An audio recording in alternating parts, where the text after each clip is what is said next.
एक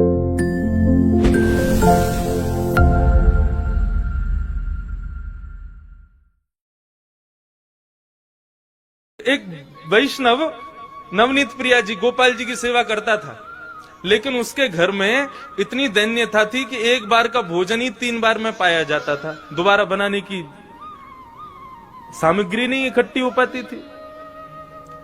अब उसका कोई एक मित्र आया, वो पैसे वाला, उसने आकर के उससे कहा, और भाई सब ठीक? बोले हाँ सब ठीक। बोले तुम्हारा दिन सुधर गए कि नहीं? बोले अब वैसे ही है भैया, क्या करें, एक समय अब रोटी बनती है, उसी से शाम तक का गुजारा होता है। बोले अच्छा तुम पूजा वूजा करते हो क्या? बोले हाँ। बोले किसकी करते हो? बोले गोपाल जी, नवनीत प्रिया जी, लड्डू गोपाल, इनकी पूजा करता हूं। हंसने लगा मित्र, इनकी सेवा करते हो? अरे ये भी बेचारे जब इनको पूतना मारने आई ना, स्तनों में विष लगा के, तो ये भी नेत्र बंद करके शंकर जी से मदद मांग रहे थे कि पूतना के स्तन के विष को तुम पी जाओ। अरे जो अपनी रक्षा स्वयं नहीं कर पाते, तुम्हारी रक्षा क्या करेंगे? इनसे बड़े शंकर जी हैं, शंकर जी को लियाओ, तुम उनकी सेवा शुरू कर दो। अब बेचारा मरता क्या नहीं करता, सब कर लेते हैं। शंकर जी ले आया दूसरे दिन, और नवनीत प्रिया जी लड्डू गोपाल जी को दूर एक जगह टेबल पे बिठा दिया। बोले तुम्हारी सेवा अब हो गई, तुमने तो कुछ किया नहीं, अब इनकी करेंगे हम। अब शंकर जी की पूजा उसने शुरू कर दी। खूब रुद्राष्टाध्यायी से अभिषेक आदि सब करने के बाद में अगरबत्ती जला करके और त्रिपुंड लगा लिया। पहले तो ऊर्ध्वपुंड लगा रहा था, अब त्रिपुंड लगा करके ओम नमः शिवाय जप करने लगा। अब जैसे ही आंख खोल के देखा तो जो उसने अगरबत्ती जलाई थी उसका धुआं उड़ करके गोपाल जी के पास जा रहा था। अब वो धुआं है, वो तो कहीं भी जा सकता है। अब जैसे ही गोपाल जी के चारों तरफ उसने धुआं देखा तो ठाकुर जी के पास जाके क्या बोलता है, इतने वर्षों से सेवा कर रहा था, तब तो मेरी नहीं सुनी, आज दूसरे किसी को ले आया तो चिढ़ के मारे उसकी अगरबत्ती भी खुद ही सूंघ रहे हो। और ठाकुर जी को बोला तुमको यहां बैठने ही नहीं दूंगा, अलमारी में बंद करूंगा। जैसे ही ठाकुर जी को इस भाव से उठाया, ठाकुर जी प्रकट हो गए वहां पर, चरणों में गिर पड़ा। बोले महाराज आपने आज तक मुझे दर्शन नहीं दिए, शंकर जी के आती दर्शन कैसे हो गए? बोले देख ये भेद बुद्धि मत रख, मुझ में शंकर जी में कोई भेद नहीं है, और शंकर जी आए इसलिए दर्शन दिए ऐसा भी नहीं है। तो बोले क्यों किए, फिर क्यों दिए दर्शन आज आपने? बोले कल तक तुझे ये नहीं लगता था कि मेरी नांग सूंघती भी है, कल तक तुझे ये नहीं लगता था कि मुझे भी जलन हो सकती है, लेकिन आज तेरे भीतर ये भाव आया कि मैं चैतन्य हूं, ये अगरबत्ती मैं भी सूंघ रहा हूं, मुझ में भी एक जलनशीलता आई है, मतलब मैं साधारण मूर्ति नहीं, मैं चैतन्य हूं। जब तेरे हृदय में ये भाव आया तो मैं पीछे क्यों हटूं, मैं भी प्रकट हो गया, मैं भी क्यों मूर्ति तक रहूं? जब तू ही मुझे इतना ऊपर पहुंचा चुका है तो मैं भी प्रकट हो गया। तो ठाकुर जी का दूसरा स्वरूप भागवत कहती है चैतन्य।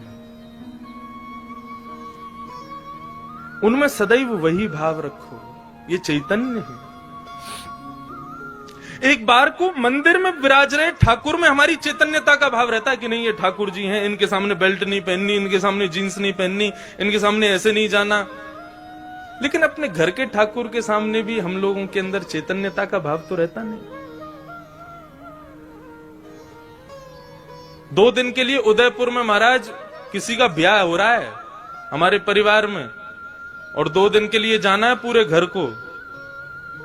80-80 हजार रुपए के सबने कपड़े बनवाए अपने, सब लोग जाएंगे ठाकुर जी के आगे मिश्री रख जाएंगे।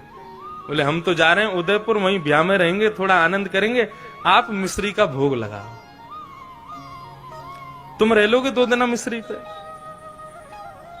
नहीं रह सकते।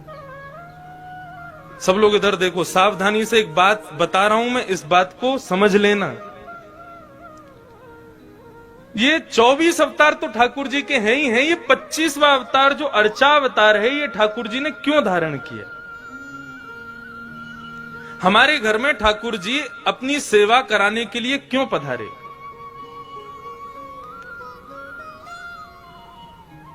इसके पीछे एक बहुत सुंदर भाव है, सावधानी से सुनिएगा।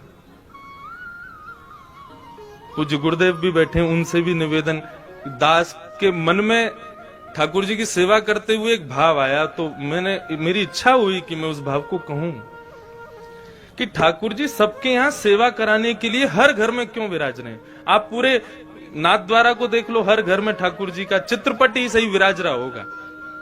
वृंदावन तो प्रसिद्ध है, घर घर तुलसी ठाकुर सेवा, दर्शन गोविंद जी को, अलीरी मोहि लागे वृंदावन नीको।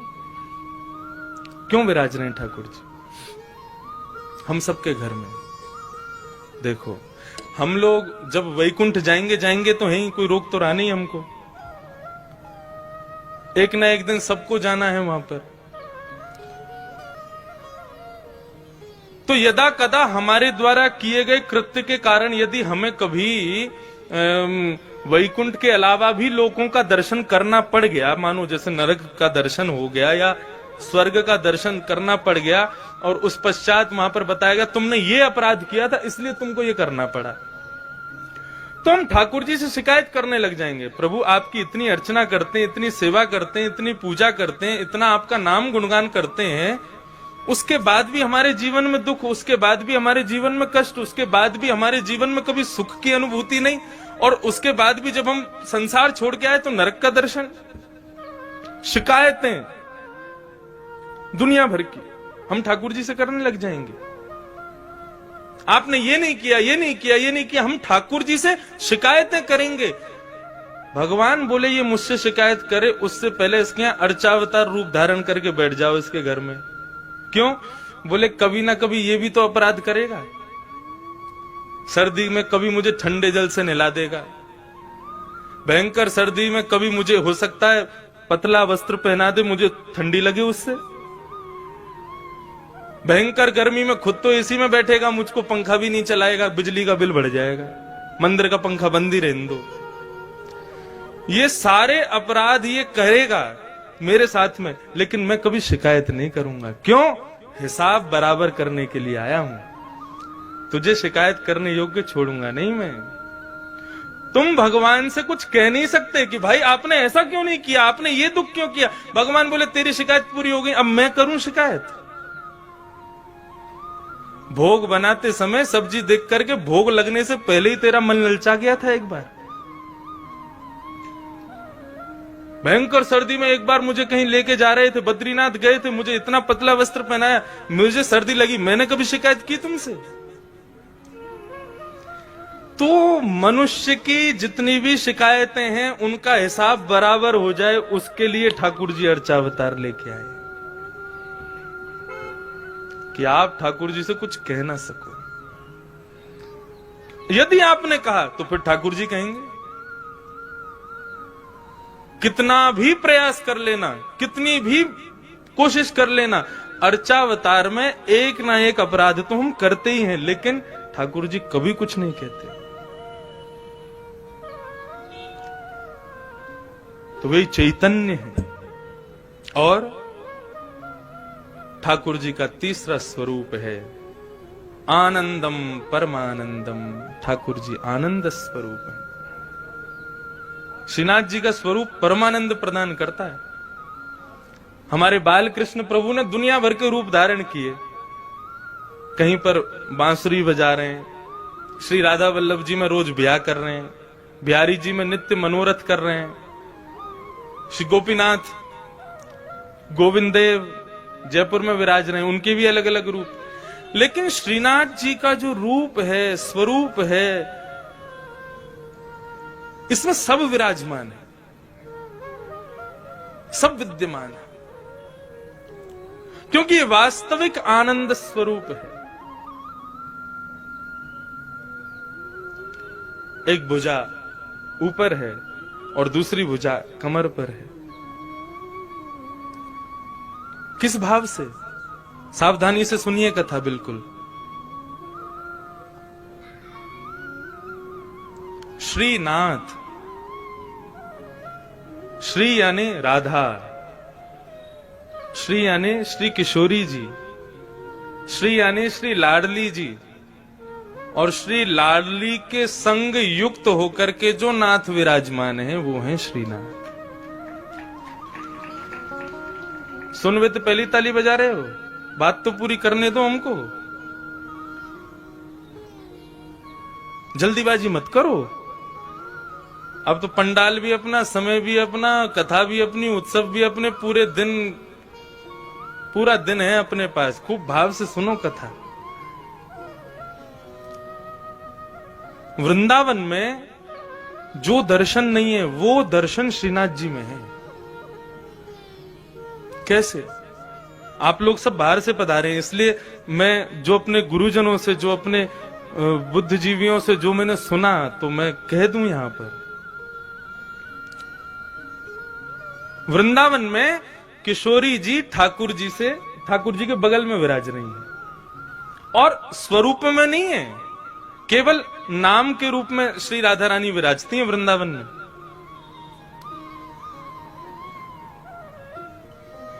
जब देखी वृषभानुजा हिय विच उठी है हूक, वंशी रह गई हाथ में फिर ना लागी फूंक। वृंदावन में श्री किशोरी जी अपना स्वरूप नहीं दिखाती। क्यों? क्योंकि एक बार ठाकुर जी मुरली का नाद कर रहे थे, तो एक मोर नृत्य करता हुआ ठाकुर जी के सामने आया और ठाकुर जी को इशारा करने लगा, चलो हम आपको किसी से मिलवाने ले चलें। भगवान बोले, किससे मिलवाने ले चलो? चलो तो सही। लेके गया तो एक कुंड में एक गोपी कुंड का जल भर रही थी, तो मयूर इशारा करता है, इनको देखो, इनसे मिलवाने लाए हैं। भगवान बोले, कौन है? मयूर बोला, खुद ही देखो। अब ठाकुर जी खूब उमड़ घुमड़ करके वेणु बजा रहे हैं, ऐसे ऐसे तान बजावे कि भाई ये घूम के गोपी देखे तो इसका चेहरा दिखे। लेकिन वो गोपी अपने कार्य में व्यस्त थी। लेकिन जैसे ही कार्य पूरा हुआ और जैसे ही उसने गागर में जल भर के जैसे ही अपने मस्तिष्क पर धारण किया और कार्य पूरा करके जैसे ही पीछे मुड़ी ठाकुर जी की ओर देखा, तब ये पद गाया। बोले, जब देखी वृषभानुजा, वो कोई गोपी नहीं है, श्री राधा रानी है। जैसे ही उनका दर्शन किया तो ठाकुर जी बंशी बजाना भूल गए। मतलब उंगलियां तो नर्तन कर रही हैं, लेकिन फूंक नहीं निकल रही हृदय से। इतनी सुंदर श्री किशोरी जी। तो जैसे ही देखा कि भैया ये क्या वेणु पे केवल उंगलियां घुमा रहे हैं, बजा क्यों नहीं रहे, तब किशोरी जी को लगा, अरे हमारे स्वरूप में मोहित हो गए। सो किशोरी जी ने घूंघट कर लिया। तब से आज तक श्री लाडली जी वहां घूंघट करके बैठी हैं। क्यों? बोले, यहां पर भक्त दर्शन करने आएंगे ठाकुर जी का, और यदि मैंने घूंघट ऊपर कर लिया तो ये तो मुझे देखते रहेंगे, भक्तन ने तो देखेंगे ना। तो यहां हमारी श्री किशोरी जी घूंघट करके बैठी हैं। लेकिन नाथद्वारा में किशोरी जी कहां है? नाथद्वारा में लाडली जी कहां है? ये जो स्वरूप है ये श्री लाडली जी का है। एक स्वरूप नहीं है श्रीनाथ जी। ये दोनों स्वरूप जब प्रेम में उन्मुक्त होकर के एक हो गए, तब श्रीनाथ स्वरूप प्रकट हुआ। अपनी पूर्ववर्ती कथा में भी मैं बता रहा था कि जब रास करते हैं ठाकुर जी, तो दोनों के अंग का स्वरूप क्या होता है? बोले, श्री किशोरी जी तो ऐसे नृत्य करती हैं, ये भाव है उनका, ये सदैव ऐसे ही नृत्य करती हैं। और श्री ठाकुर जी दोनों श्री विठलनाथ के रूप में, जैसे दोनों कमर पर हाथ रख करके और इस प्रकार से ठाकुर जी नृत्य करते हैं। कभी आप रासलीला देखो तो कान्हा मोर बन आयो, कैसे आवे? यूं ही तो आवे, अपने कंधे पे हाथ रख, अपने कमर पर हाथ लगा के। तो ठाकुर जी ज्यादातर नृत्य ऐसे ही करते हैं। अब नृत्य करना नहीं आता, नहीं करके बता देता मैं। अब भाव यही है कि बार बार ठाकुर जी नृत्य करते करते ऐसे ही हो जाते हैं, और श्री किशोरी जी ऐसे ही नृत्य करती हैं। एक दिन किशोरी जी जब नृत्य कर रही तो ठाकुर जी बोले, आज तो आप बहुत ही सुंदर लग रही हो। तेरो मुख नीको कि मेरो मुख किशोरी राधे। ठाकुर जी दर्पण देखें, दर्पण में किशोरी जी, जब ठाकुर जी और किशोरी जी दोनों देखें तो ठाकुर जी कहें, अच्छा लाडली जी यूं बताइयो, तुम्हारो मुख सुंदर है कि मेरो मुख सुंदर है?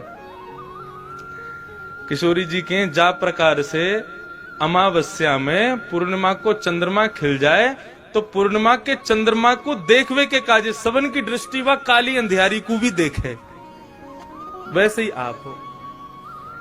बोले, आप तो ऐसे कार्य हो, आपको कोई देखो तो चाहे ना। लेकिन हम जब गौरांगी अपनो पूर्ण रूप लेकर के आपके बगल में विराज जाए ना, तब लोग आपको देख ले हमारे मारे। ऐसा ठाकुर जी के संग विनोद करें श्री किशोरी जी। तो उस दिन ठाकुर जी बोले आज तो आप बहुत ही सुंदर लग रही हो। राधा रानी बोली हम तो सुंदर हैं ही हैं, बता का रहे। ठाकुर जी बोले लेकिन हमारी इच्छा है रे कि आप हमारे सन्निकट आ जाओ, आप हमारे नजदीक आ जाओ। किशोर जी बोली देखो ये सब सखियां नाच रही हैं, सब नृत्य कर रही हैं, सब रास कर रही हैं, अब हम इन सबन के सामने आपके समीप आमे ना तो हमको न कष्ट होवे। सो किशोरी जी तो आमे नहीं, ठाकुर जी बार बार ऐसे नाचते नाचते उनको बगल में पहुंच जाए कि हमारे पास आमे। लेकिन ललिता, विशाखा और श्री यमुना, इन तीनों के हृदय में यह भाव आया कि ठाकुर जी की बड़ी इच्छा है रही है श्री किशोरी जी के आलिंगन की, हृदय से लगावे की, लेकिन हम लोगन के संकोच के मारे कर नहीं रहे। सो तीनों नृत्य करते करते वहां से अंतर ध्यान हो गए ताकि हमारा संकोच दूर हो जाए, हमसे जो संकोच है वो दूर हो जाए।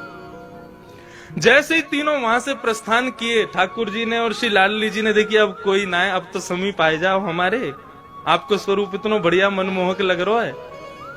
सो किशोरी जी तो ऐसे नृत्य करते करते और ठाकुर जी ऐसे नृत्य करते करते जैसे ही आकर के आलिंगन कियो है, सो आधो स्वरूप तो श्री किशोरी जी को और आधो श्री ठाकुर जी को श्रीनाथ रूप में प्रकट हो गए। बोलो श्रीनाथ प्यारे की जय।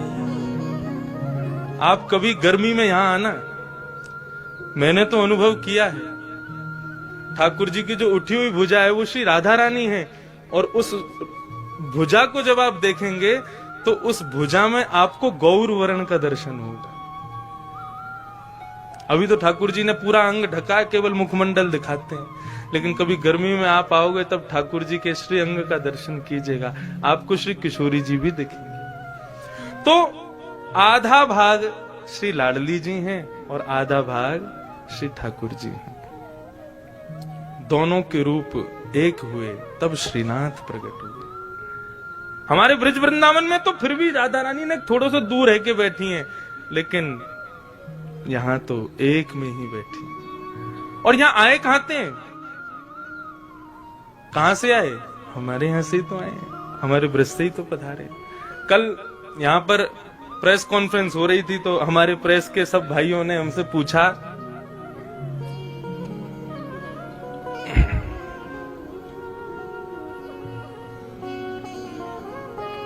कि महाराज जी आप यहाँ कथा क्यों कर रहे हैं, तो उसके बहुत भाव बताए। एक भाव और आ गया मेरे मन में, अब नाथ द्वारा के जो लोग बैठे हैं वो इस भाव को सुन के कहीं हम पे गुस्सा मत करना, लेकिन हम ब्रजवासी हमारा भाव है, हमारे भाव आया मैंने कि हम तो देखो ये हमारे आए हैं कि ब्रजवासी हैं, और जब भी ठाकुर जी को देखें तो पता ना क्यों स्वतः ही मन में भाव आ जाए ठाकुर जी 11 घंटा चल के आना पड़े आपके दर्शन के काजे, तब आकर के यहाँ पे गाड़ी पहुंचे आपके दर्शन हो में।